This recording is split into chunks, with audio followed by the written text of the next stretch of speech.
listening to the best of the Martha Zoller Show. To hear the full show each day, tune in to AM 550 and FM 102.9 WDUN or log in to accesswdun.com and click the Listen Live button from 9 to 11 Monday through Friday.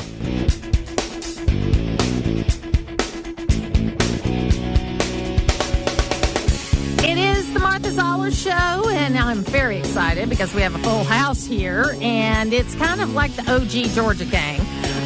But I'm so excited. We got Lori Geary here. Welcome, Lori. Thank you. It's great to be here. And Phil Kent is here. Welcome. Thank you. Yeah, you got to get closer to the mic, Phil. You know how to do this.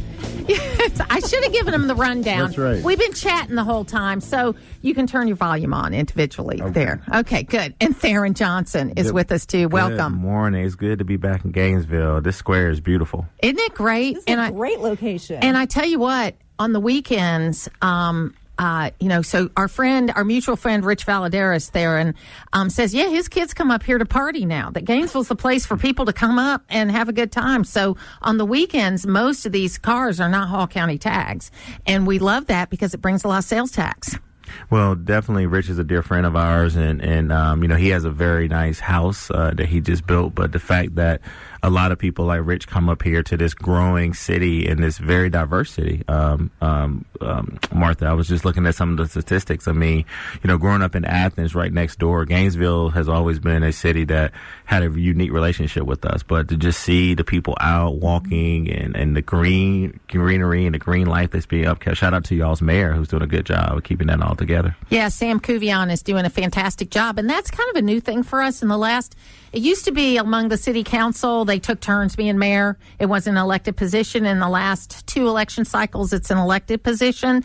And so I don't know that it has any more power, but it helped when I called and got y'all parking places this morning. I wanted to thank the mayor for the VIP parking. Yeah, that was very nice. Mayor. So let's just, for the first segment, let's just everybody talk a little bit about how they got on the Georgia gang. We'll start with you, Lori. So just tell us a little bit about that. I feel like I'm the newbie on the gang.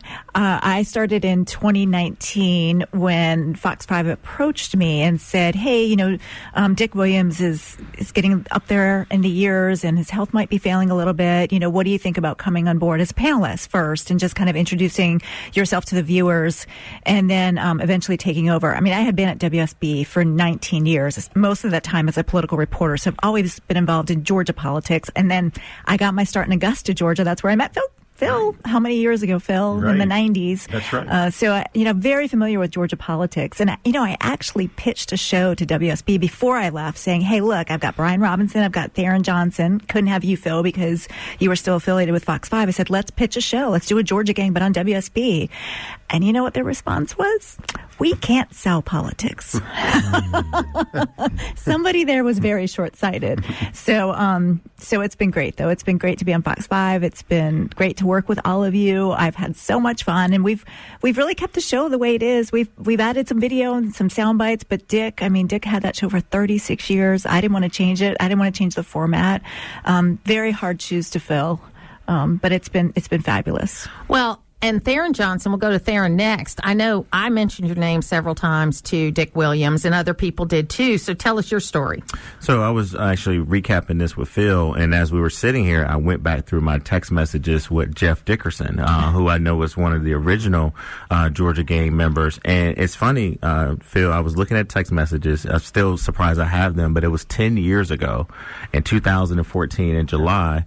And Phil and I were talking about this last Friday when Jeff came to me and said, hey, you're going to get this email from this Mind Spring email, that Dick Williams loved to send emails about. And it's going to be, the topics are going to be, the Georgia Bangs. And I was like, Georgia Bangs? Like B-A-N-G-S? So I left that alone, Martha.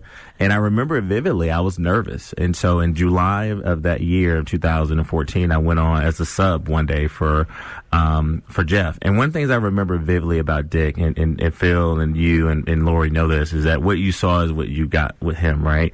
But I remember he took me to coffee afterwards, and I said, Dick, how'd you find me? He said, I heard your voice on the radio, and people like you, Martha, and Bill Noggett have been pushing me for a while. But he said, I had to really look you up because you got to look good on TV. You can sound good, But he was like, you got to look good on TV. And so, so that started off as the sub. And then a few years later, as you know, Jeff Dickerson decided to retire. And I think I've been permanent now for about 6 or 7 years. Phil? Well, I'm obviously the veteran on the gang, and it was in the late 90s when I was still in Augusta as editorial page editor of the Chronicle that Dick Williams called me and said, why don't you come on over here and drive over and be a sub occasionally? So I did about 3 or 4 times, and then I moved to Atlanta. And then in 2003, I left the Southeastern Legal Foundation, where I was president, and started my own company. And so he said, come on full time. So it was late 2003 when I got on the show. And Lori's right. She has kept the basic model, which is very popular. Our ratings are great. Tharon, Dick said I looked great on TV, in all modesty. So great hair, Phil. You got great hair. And of course, he wanted a fellow conservative. I know you're shocked at that. So, in all modesty, who better than me? But so it's been a great run, and Lori just took over seamlessly. Thank you. And added, she is the producer, and she adds often a video to start things off, which is really a nice touch. So in 2000, I had started doing a lot more television hits around, and Dick saw me and called me up and asked me to come down and have lunch with him. I met him at, I think, some Marriott Perimeter or something like that. We had lunch, and he asked me if I wanted to come on because he wanted to have somebody from outside the perimeter. It's called the Georgia Gang, and everybody was from Atlanta. And Bill Shipp was on the show at that time. And what was so interesting was, Bill and I would laugh about the fact that Jeff and Alexis and Dick lived the closest, but Bill and I would always be there on time, and they would be running in at the last minute. So it sounds a little familiar, but I won't call out any names. So it was funny. So we had that lunch, and then I was on consistently until I ran for Congress. I was on from 2000 until about 2012, right before I ran for Congress, and then I worked for Governor Kemp and Senator Perdue, and so I couldn't do the show obviously in that time. And then around 2019, you said, "Hey, you want to come fill in a little bit?" And so I'm kind of like the rotating conservative now on the program. You're stuck with us now. Because I will not let you go. And it's so amazing because even during those years that I was not on the gang, I would have people come up to me all the time and go, "I watch you every week." and I will tell you a little secret. They didn't take my name off of the Chiron like for years. So it was still rolling up Martha Zoller on the bottom. So I was like, I wasn't going to call that attention to anyone because television is powerful.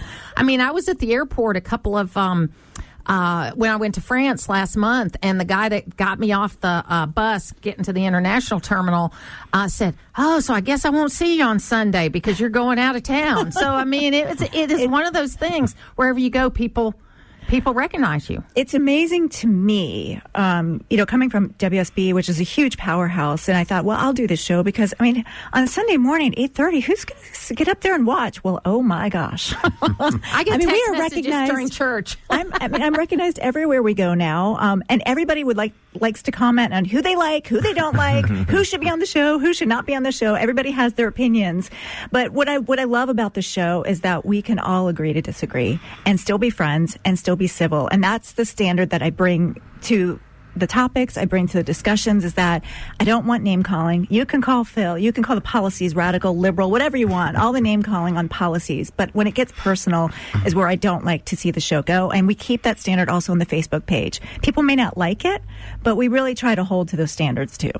Well, let me just say this, echoed what everyone has said. Lori has done a fantastic job coming on, filling in for Dick, kept his legacy going, but also, as you mentioned, Phil, refreshed it. I mean, having the packages, this past week with Russ, I didn't notice Russ added additional package, but that was good. But one of the things I would also like to say, Martha, I actually, grew up watching the Georgia Gang when you were on it. And so one of the things that I actually go back and talk to people who knew me as a Clark Atlanta University student, getting started in politics very early in 2000s, and particularly women who I dated, who had to wake up on that Sunday morning, Lori. Now, this is before my wife channel. Let's put that disclaimer. But then it's like, wow, for you to get up every morning at 8:30 and watch that show now. to be on it is pretty amazing. And then, for your listeners, I am that person that Lori's referring to that comes in hot. I do stay, I think, the closest, but I do come in hot every now and then on those Friday mornings. But you do live a little farther now. But you're always on the phone getting the latest information, so you're excused. Well, it changes. And so I'm always, the little secret, Phil looks at my phone, I look over his phone,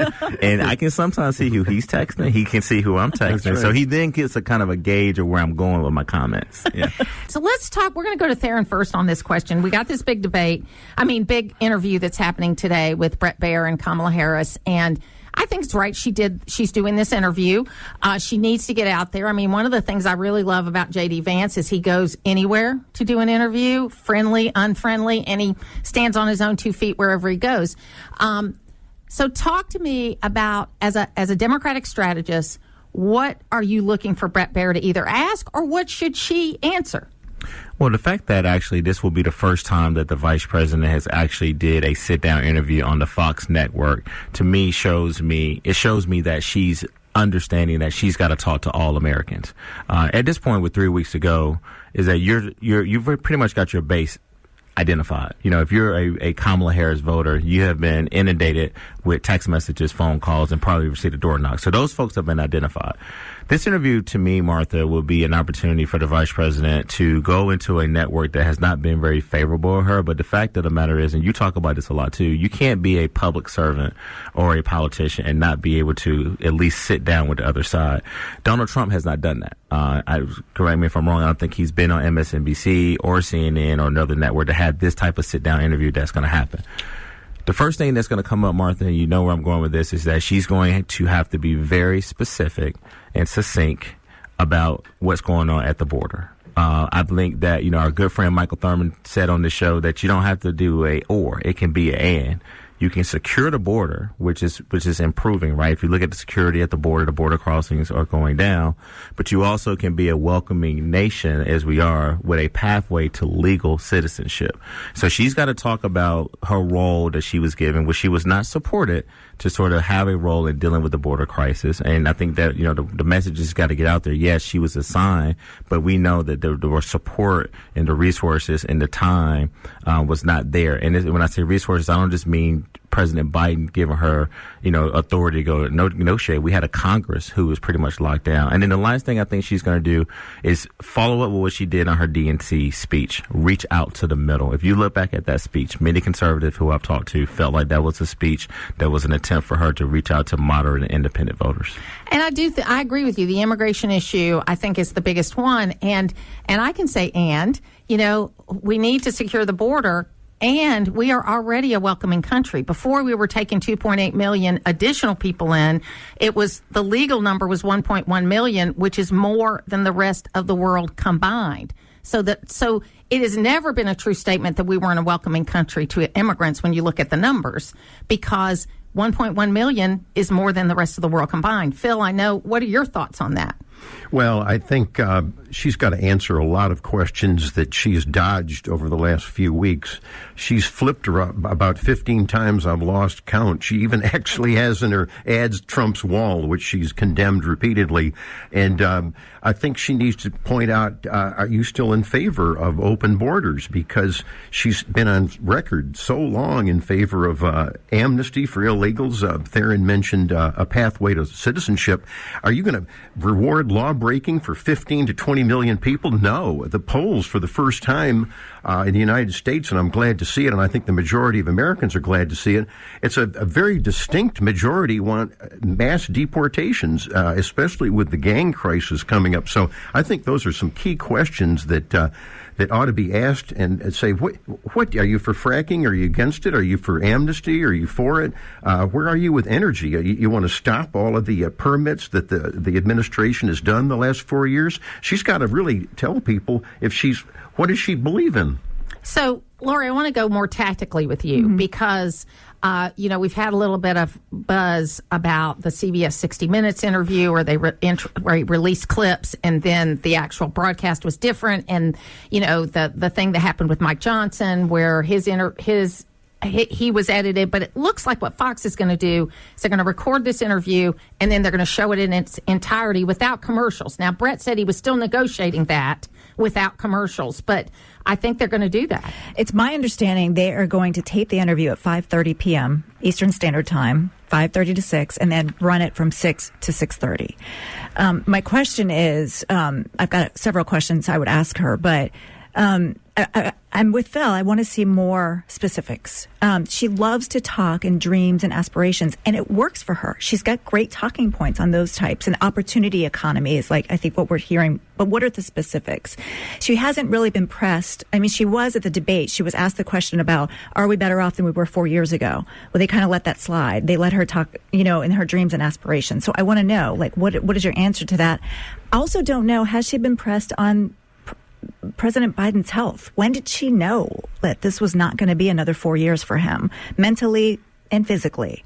And then what is your closing arguments to independents? Like, what is going to get you over the finish line with independent voters? Those are some of the questions that I would ask. So, Tharon, I think your point to where, regardless, even on my side of the aisle, I've been inundated with text messages and visits and mail and all this stuff. So I think the base is, the base has been hit and hit hard.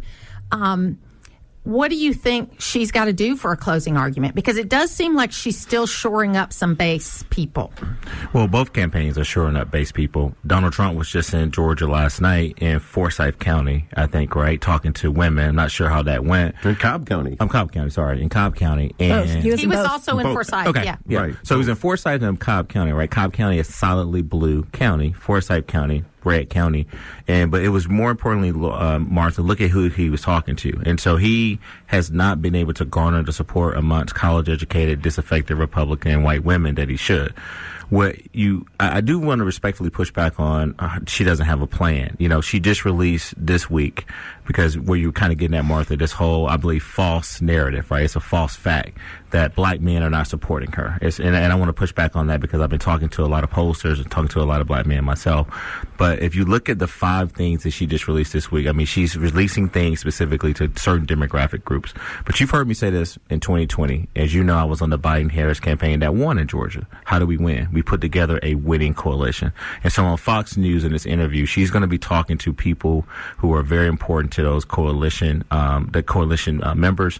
And I think she's got to talk about the economy. Because at the end of the day, I think the one thing is that Republicans, independents, and Democrats all agree on is how are you going to grow the economy, which is heading in the right direction. But how are you going to sustain it and grow it if you're president? It's where North Georgia comes to talk. It's the Martha Zoller Show on AM 550 and FM 102.9 WDUN. Jeff in Oconee sent a message in saying, you told me a story about having to refilm The Gang years ago because of something major that happened in the world of politics. Do you remember what that was? And it was that the shooting at the Buckhead financial district. Remember the shooting there? And then we were waiting to tape. You were there with us at that time. And we couldn't tape because of this event that was unfolding. We had to come back on Saturday and do it. So that was like the only time I knew of that. Did we do it, I believe, when Congressman John Lewis passed away? Did we have to come in and retape that show, I believe? Maybe. I can't remember. Yeah. Because I think he passed away on a Friday. He did pass away on a Friday. Yeah. And we came in. So it's rare.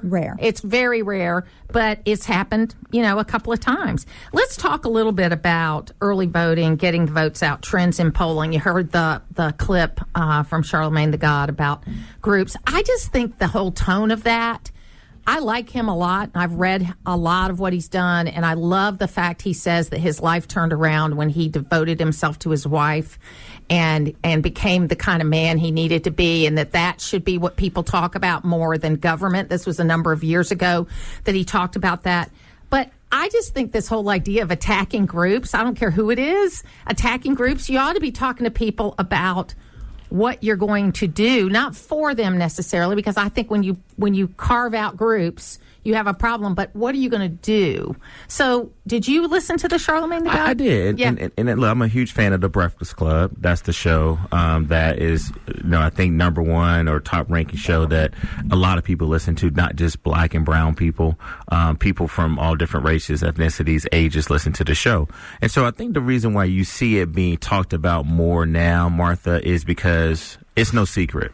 Donald Trump and the Republicans, and even here in Georgia, have been, again, pushing this false narrative, this false fact. You're going to hear me stay on message with those two terms because they have made a concerted effort to identify black men. So what Charlemagne was doing, if you listen to the clip in its entirety, what he's saying is, there's no other demographic out there that's being called out, right? So he's not saying attack anyone, but the point that he was making is you don't see Liz Cheney or Hillary Clinton or other folks who run unsuccessfully. You don't see Nikki Haley calling out white women within the Republican Party because we do know that there's some white women in the Republican Party who don't want to vote for Donald Trump. So what I think he's saying is it helpful for what Barack Obama did? And yes. And I hear what you're saying there, but again, there's a lot of discussion around what are married white women going to do in circles that we have. I mean, he may not be hearing it because he's not in those circles, and certainly not the level of a Barack Obama saying something like that. But is that discussion. So your thoughts, Phil? Well, I'm going to segue on something Lori said previously at the rally last night in Cobb County where Trump was. The biggest applause lines from that crowd was, we're going to look out for parents. We're going to protect children. And they hammered that. They hammered on this Democrat insistence of this propaganda where, oh, yes, it's okay. You got to be tolerant to have males competing in women's sports. It's not a problem when you've got males in female locker rooms. Well, you know what? The vast majority of the American people and the vast majority of Georgians are sick of this transgender propaganda being forced. And I think that that's going to be a big message. And also the fact that got big applause lines in Cobb County and is being hammered on by Republican candidates is the fact that, there is an attack by the left-wing Democrats on masculinity. They call it toxic masculinity. Well, that's BS. And the Republicans are really pushing back on that. That was a big theme last night. And people stood up and said, we're proud to be masculine. And the crowd was chanting. And there's nothing wrong with that. So, Lori, your thoughts. What needs to happen with these trends that are happening? And then are you surprised at the number of early voting? That's what I want to focus on. I want to focus on the facts. I'll let Phil and Tharon kind of hypothesize. I'm the facts girl, right? I'm old school journalist. Yes. And sometimes I will give my opinion every once in a while on the Georgia gang. I know folks don't like it. And then she hears about it. Sometimes I just can't help it. But if you look at that early turnout, huge enthusiasm, right, yesterday. Over the state. All over. The first day of early voting. So if there's any discussion about is there enthusiasm out there, we know that there is. However, GeorgiaVotes.com, it's kind of our Bible during election season for all the politicos. If you look at the numbers of the absentee, we're actually down 67% because you got to remember 4 years ago was COVID, 2020. Everybody was requesting absentee ballots and turning them in early. So we're actually down in terms of those numbers. I'll let you two analyze what that actually means. 33%, it was a 33%, I think was the number in 2020. I could be wrong. It was 33 of absentee. It's not going to be anywhere near that. In the last three elections that we had, it's been down towards normal levels of 5 to 7%. And I think that's where it's going to be. But I do think people are afraid of the post office. Mm-hmm. And I know my father-in-law is of an age where you check the box and for every election you get an absentee ballot. And he didn't get his till yesterday. And I had looked on his voter page and it had been mailed out a couple of weeks ago. Do you know what I mean? So I was getting nervous that he wasn't going to get his absentee ballot. So I think people are not as comfortable with absentee ballots, I don't think, as they were 4 years ago. Right. And Tharon, if you drill down to these numbers, you've got white turnout yesterday, 57%. African-American turnout at 30%. If those numbers hold, that's a good sign. Bingo. So that's where we're going to go. And I'm going to come back to this really quick because I didn't get as much time on the first segment. And I'm not timing. No. It's a conversation. I'm like Maxine Waters. I want to get my time back. But I want to say something real quick to Phil. Phil, I don't disagree with you that parents and children should be protected, right? But there's another thing that Democrats have been saying that Republicans are not. If you really want to know what parents are caring about and what children, when it comes to children's safety, we're talking about responsible gun ownership. Right down the road here, we still had a mass shooting. 4 people died, 2 teachers, 2 students. Republicans are not talking about that. So it's an additive. That's what's on parents' mind. Can I send my children to school? And can I deal with this issue around mental illness? And that's what parents are caring about. And so 30%. If that holds, Lori, we're in great shape. If that number in the black voters continue to hold, we're in good shape. And I think that what I saw in the numbers is that you had a huge turnout in metro areas, but you also had a huge turnout around the state. And so as Brian Robinson has mentioned, that now the state is only 51.5% as far as eligible white voters. So Republican parties got to go find other voters to kind of help them get to their 50+1. But I'm going to be paying very, very close attention to what women are doing. Particularly, I think you talked about this, Martha. It was older women who came out and voted yesterday. And so I think the younger voters will come later on. I'm on Medicare now, so I don't mind you saying that. No, not you voted. I'm saying, kidding. No, you and others voted. Because, I mean, look, if you're over the age of 55 and you're a woman, no matter your ethnicity, you are a key voting block in this election. So I think the numbers were good. My good friend Sam Park posted this on his Instagram really quickly, just to give our listeners the first day in 2022 of voting was only 134,000 people, compared to in 2020, 136,000 people. But yesterday we saw 251,000 people, roughly almost 300,000 folks vote. So it's almost a double where it was. And next Tuesday we're doing a long interview with Brad Raffensperger to really dive down into those numbers, because we'll have a week of them. So Phil? Let me make a couple points. I'll debate Tharon a little bit on the Republicans do have a message when it comes to firearms. If you look at House Speaker John Burns, he actually laid out a plan a few weeks ago. We actually talked about it on the gang. And we are stressing, as a Republican, mental health. I think no one's going to be disagreeing with that. We're stressing gun safety. We do not want gun confiscation, which I'd like to hear Kamala Harris talk about where she is on that. You talk about specifics. I've learned more from you than I learned from the Democratic presidential candidate. But secondly, and we debated this last Sunday on the gang, Martha, I don't disagree with your 30% number. We got to be watching that. But I also think in the last AJC poll, Atlanta Journal-Constitution, the Harris campaign numbers were 77% when it comes to African-American voters. That's 11% under what Biden was getting. And so they've got to push, as you well know, they're in that number up. And if you look at, and we can talk about this later, Martha, if you look at the Insider Advantage poll that was released yesterday by Matt Towery, that's my company. I don't do any polling. Matt does that. But if you look at the crosstabs, you're seeing that the youth vote has come over to Trump. And you're seeing the over 65 vote, which kind of swings back and forth, is really solidly for Trump. And so to drill down on those numbers, we always have to look at crosstabs on polls.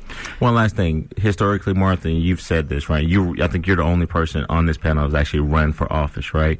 You're definitely looking at early voting. I think great point, Lori, about absentee. But what we did in 2020 is that we matched the enthusiasm on Election Day. Historically in this state, Democratic hardcore voters go vote early. We didn't vote as much as absentee, but Republicans always had a huge wave on Election Day. If we can keep these numbers up and have a wave that is matched by the Republican turnout, then I think that is another trend that I'm going to be looking for. Well, and one thing I think is really interesting is that we're going to have, I think Raffensperger has said somewhere between 60 and 70% of the votes are going to be cast early, and that with the changes in the law where they can start counting them at 7 o'clock in the morning, and so they're going to drop them by county at 8 o'clock at night. So we're going to have a really good indication of where we are, instead of sitting around here like I have to do till 9 o'clock and waiting for numbers and, all that kind of stuff. So there'll be a lot to talk about right around 8 o'clock. And hopefully all the polls will be closed by then. We won't have any problems, any of that. But I got to tell you, things went very smoothly. There was a line, my polling place, there was a line, but it was moving smoothly. You know what I mean? It wasn't like anybody feeling like they weren't out there. So I find it, I'm encouraged, and me, I'm an optimist. You asked a question a couple of weeks ago on the gang, are you worried about violence, and I said we got to cross that bridge. But bottom line is, I'm just hoping for a big enough win, whoever wins, that we don't have, that people accept it. Okay, that's what I'm hoping for. Well, I think also we might be waiting on Pennsylvania numbers, because they get 4 days. Yeah. They get 4 days to count their absentees, and it might be coming down to the wire on absentees for that state, and that's the true battleground state. I know we talk a lot about Georgia, but they have more electoral votes. Also, but one quick point I want to mention in the early voting turnout from yesterday, you were right, 48%, almost 50%, 65 plus. So yeah, huge voting block. I want to know about congressional makeup. what's your thoughts about the congressional makeup in Georgia? Will it stay the same, or will it go one? Do you know? I don't see it changing much at all. I mean, we've got 9 Republicans and 5 Democrats. I think all of the seats are safe, except, the 6th and 7th are flipping. So I'm in Lucy McBath's 6th district now, as opposed to Rich McCormick's district. So that's the only thing that's going to switch because of redistricting. But I don't see the whole makeup of the state changing. The total number. You agree with that, Tharon? I totally agree. I think that no matter the demographics, you'll probably have members of Congress trying to figure out where they want to run. But I think everyone pretty much stays the same. So, Phil, in the State House and the State Senate, do you think those numbers are going to stay about the same? Because there's some seats that went Democrat unexpectedly 2 years ago. Are they going to come back to Republican? What do you think? I think it's basically going to stay the same. We're going to be looking at the Silcox race in the Buckhead part of in Sandy Springs. That's pretty competitive between a Democrat and a Republican, and we can take the temperature there. The Republicans cannot dip, in my opinion, over 100 seats. 90 is control of the House of Representatives. I think the Republicans are going to probably stay around 100. Again, very competitive. I know the governor and his political action committee has really poured in a lot of money to try to shore up those perhaps suburban seats that are competitive. That House District 53 that Phil mentioned, because that's also my district, with Susan Greenberg, and then the incumbent is Deborah Silcox, a Republican. I think that's one to watch to see where those independent suburban moms are going to be voting. Right. So this is going to be kind of a left field question, but let's assume we're January and everything's settled. We know who the president is, all that kind of stuff, and we're getting ready to start the legislative session. Traditionally, the governor, if he's in his second term, kind of becomes a lame duck at that point in time. But Brian Kemp may have a big future against him or ahead of him. Your thought? Do you think that's what's going to happen here? If you look at how the governor has really been asserting himself, look at what Phil just said. This political action committee that Governor Kemp has put together, and also I'm going to mention another person, Kelly Loeffler, who had a press conference yesterday, I think, talking about we have an army of lawyers ready for early voting. But one of the things that Kelly's been doing since her defeat is that she's been pumping money on the ground. So I would say this about Republicans. I think that Kemp and Speaker Burns realize that they got to protect the House, and they're funneling money in a lot of these seats. Other races to watch are races in Middle Georgia, where I think Democrats, and also Gwinnett County is going to have some very tough races as well. Your thoughts, Phil? I mean, is this going to be a lame duck kind of couple of years, or is he going to be going very forward? No, I think the governor, there's nothing wrong with the speculation. John Ossoff, our Democrat senator, is going to be up in 2 years, and so speculation is, will Governor Kemp take him on? In my opinion, right now, Kemp would be the only Republican that could beat Ossoff. Well, he's also the one that would get people out of the race. Do you know what I mean? If he doesn't run for the Senate seat and he puts his sights on, say, president, depending on what happens, then if he gets into that Senate race, he scares a bunch of people out, and then we have a whole bunch of people running for governor, I think. Mm-hmm. Which I think we do already. And I don't see Governor Kemp sitting back and becoming a lame duck in the second term. I think we're going to see an aggressive agenda come out for him in January.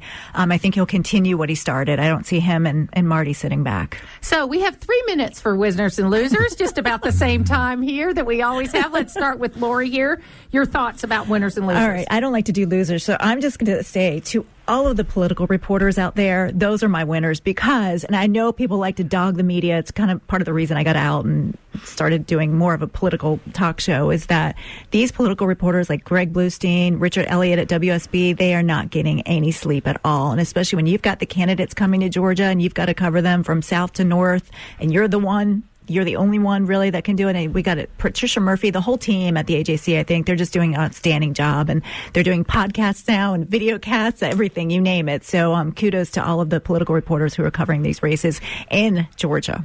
Phil Kent? Well, I'm going to make Governor Kemp, we've been talking about him and Donald Trump winners because they've cemented their alliance a couple of months back. And they did a great job over in Columbia County recently when it came to the hurricane. And so I think that the governor especially has gotten some popular views and favorability. And so I think that's going to help on November 5th. And that's what political parties are. They're coalitions. And so the coalition came together. Tharon. Two quick winners. First, Vice President Kamala Harris for willing to go have a conversation with Fox Network. I think that conversation is going well. And I want to commend her for showing up to every interview that she can possibly do, making sure that the American people hear her loud and clear on what her message is, and she will be specific. Lastly, all the poll workers. The voting started yesterday morning at 7 a.m. I'm told many of these poll workers have to show up at 5 a.m. So thank you all so much for all over the state for showing up, making sure that people have access to early voting. And shout out to these election directors. To Lori's point, they've been inundated with a lot of requests, a lot of misinformation because of the actions of the State Board of Elections. Shout out to them for doing everything they can to make sure that people get their absentee ballots on time. Secretary of State's office deserves a shout out for that too. But definitely these election officials, these poll workers, officials showing up every morning. Yeah, things have gone smoothly. And, I'm going to take a little different tact, and I'm going to, my winners is really that I am so blessed to be able to do something that I love. I've been a talker since I was a kid, according to everybody. I've liked to talk about things. I've cared about politics. But, Jay Jacobs and Bill Maine, who gave me the chance at a career here, but Dick Williams, who saw something in me, gave me that next step, and really cemented my career. So they're winners to me. They'll always be winners. Thank you guys for being here with me today. I appreciate it very much. To hear the full versions of last week's Martha Zoller shows, go to the podcast page at accesswdun.com, and you can follow me on social media at Martha Zoller.